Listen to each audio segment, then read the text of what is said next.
Hey សួស្តីអ្នកទាំងអស់គ្នាថ្ងៃនេះយើងនឹងមកនិយាយពីការប្រើប្រាស់ command line នៅលើ Linux ដោយថ្ងៃនេះដែរយើងនឹងនិយាយពីការប្រើប្រាស់ basic command line ជាមួយនឹង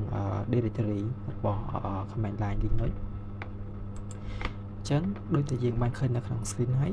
យើងឃើញមាន root localhost ហើយនិងសញ្ញាតកទឹកហើយនិងទុំឈូកអញ្ចឹងអា3ហ្នឹងគឺយើងត្រូវស្គាល់វាដោយ root ហ្នឹងមានន័យថាតើយើងកំពុងតែឈរនៅលើណាយើងឈរនៅលើ user ឬក៏យើងឈរនៅលើ root account localhost ហ្នឹងវាជាឈ្មោះរបស់ម៉ាស៊ីនរបស់យើងចំពោះសញ្ញាតកទឹកហ្នឹងមានន័យថាតើយើងកំពុងតែឈរនៅលើ home directory មួយណាហើយសញ្ញាទុំជ្រូកវាតំណាងឲ្យ user root account អញ្ចឹងបើសិនជាយើងចង់ដឹងថាតើយើងកំពុងតែឈរនៅលើ root account ឬក៏យើងកំពុងតែឈរនៅលើ user account យើងអាចប្រើ command line មួយមានឈ្មោះថាwho am I ហ្នឹងដើម្បីដឹងថាតើយើងកំពុងតែឈរនៅលើ user account ឬក៏ឈរនៅលើ root account អញ្ចឹងយើងធ្វើការតេស្តអញ្ចឹងយើងឈរនៅលើ root account យើងអញ្ចឹងមានន័យថាយើងកំពុងតែឈរនៅលើ root account មួយទៀតដែរបើសិនជាយើងចង់ switch account ពី root account ទៅកាន់ user account អញ្ចឹងយើងអាចប្រើ command line មួយមានឈ្មោះថាsu មានន័យថា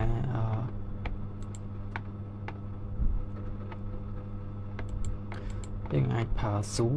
ដើម្បីយើងអាច switch account បានអញ្ចឹងយើងវាយ su ravi ដោយសារអីដោយសារតែខ្ញុំបានបង្កើតដោយសារតែពេលដែលខ្ញុំបង្កើតdomain របស់ line Linux គឺខ្ញុំបានបង្កើត account user មួយមានឈ្មោះថា ravi អញ្ចឹងពេលដែលខ្ញុំស៊ូទៅកាន់ ravi គឺវាមាន user នឹងស្រាប់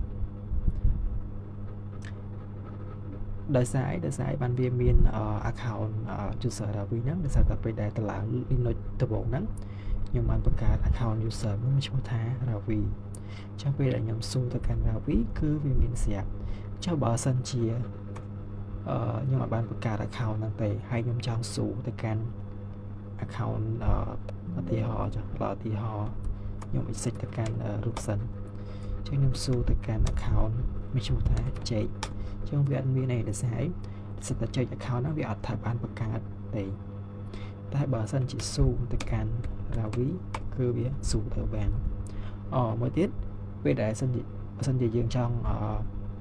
exit ទៅកាន់ root account វិញយើងគ្រាន់តែប្រើ exit វានឹងចូលទៅកាន់ root account ហើយមួយទៀតពេលដែលយើងស៊ូទៅកាន់ ravi យើងឃើញមានអីប្រែប្រួលអត់គឺវាមានការប្រែប្រួលravi ហើយ localhost ណាត់ដែរប្រែប្រួលសញ្ញាដុល្លារហ្នឹងមានន័យថាយើងកំពុងតែឈរនៅលើ user ហើយកំពុងតែឈរនៅលើ user account តែបើសិនជាយើង exit មកវិញ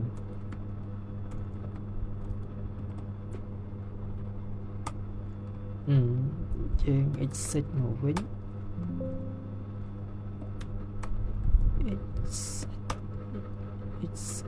exit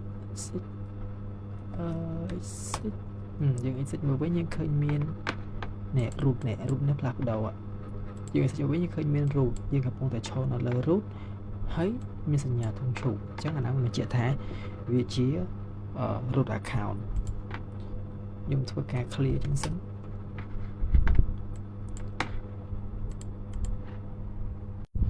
មួយទៀតយើងនឹងនិយាយទាក់ទងពីការប្រើប្រាស់ command មួយទៀតមានឈ្មោះថាpwd ហ្នឹងមានន័យថាមានន័យថាសម្រាប់សូfile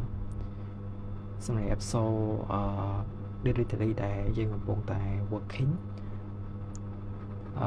នៅក្នុង Linux គេអត់ប្រើពាក្យ file ទេឬក៏ folder ទេ នៅក្នុង Linux យើងនៅក្នុង Linux គេអត់ប្រើពាក្យថា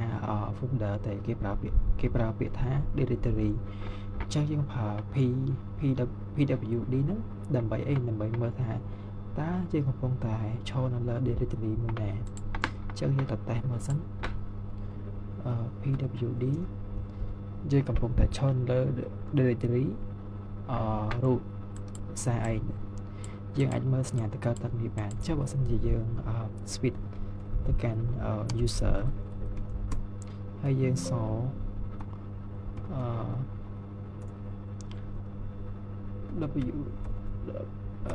pwd អញ្ចឹងវាអត់មានសញ្ញាតកទឹកអញ្ចឹងមានន័យថាយើងកំពុងតែឈរនៅលើ directory user វាអត់មានសញ្ញាតកទឹកទេអញ្ចឹងមានតកទឹកមានន័យថាកំពុងតែឈរនៅលើ directory របស់ root តែពេលដែលអត់មានសញ្ញាតកទឹកនោះមានន័យថាកំពុងតែឈរនៅលើ directory របស់ user មួយទៀតយើងនឹងរៀនទៅតងពីការប្រើប្រាស់ cd ការប្រើប្រាស់ cd ណាមានន័យថាអាហ្នឹងយើងធ្វើការ change ពី my directory មួយទៅ my directory មួយទៅមួយ directory មួយទៀតអញ្ចឹងដើម្បីយើងអាចធ្វើអាហ្នឹងបានយើងត្រូវការប្រើ command មួយមានឈ្មោះថា su ទៅកាន់ ravi user បន្ទាប់មកយើងឆែកpwd សិនអញ្ចឹង li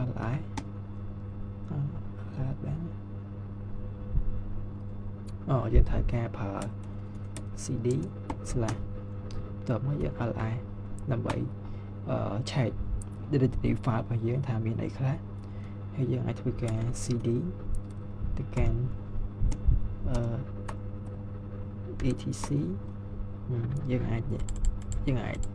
cd ទៅ ect បានថាឃើញអត់ឬក៏cd ទៅកាន់ lib យើងអាចធ្វើការទៅបានđấy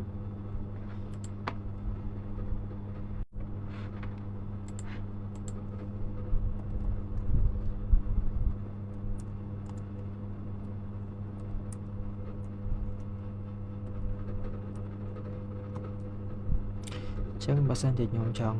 ត្រឡប់ទៅកាន់ lib វិញខ្ញុំប្រើ cd/ ដកចឹងវាត្រឡប់ទៅកាន់ lib វិញហ្នឹងអូខេចឹងការប្រើប្រាស់ command line របស់ Linux basic វាមានតែប៉ុណ្ណឹងចឹងយើងចាំជួបគ្នានៅវីដេអូក្រោយទៀត